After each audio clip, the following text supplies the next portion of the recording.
Turkiyada shunday amakilar ertalab chiqishadi va kechgacha baliq tutishadi. Hozir ham ko'rsatdilar. Ya'ni bu yerga ertalabdan hozirgacha obedgacha bo'lgan muddatda ana bu yonidagi chelak ham to'la baliq tutishgan va kunda 1 kilodan 4 kilogacha baliq tutishar ekan. Buni bir qismini o'zlari yeb, bir qismini sotishar ekan.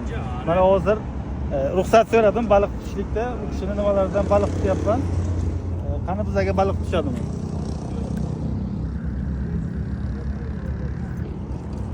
Qani. Usta yapıyor ya. Tutdimi baliq? Ben de yapıyorum ya. Yedin mi hiç? Kaç defa? Tushmabdi. Ha. Bir tane, 2 tane.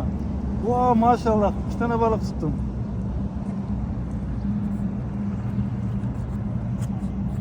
Evet. Türkiye'de birinci balık tutuşum ve bir solganda 2 ta balık tuttum. Kan tutamiz. Hop. Hop. Dur. Bu şprot bo'lar ekanda endi. Kilki. Mana baliqchalar. Hop. Siz ham Turkiyaga kelsangiz, mana tutishini ko'rdingiz, juda oson. Shunday soldim.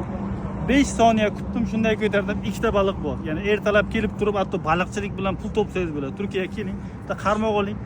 Ishlashingiz shart emas, tekstil va boshqa yerda ishlamaysiz. Kelasiz qarmoq bilan ertalab qilasiz, kechgacha 5 kilo baliq tutsangiz, o'shani sotsangiz ijarangiz ham chiqadi.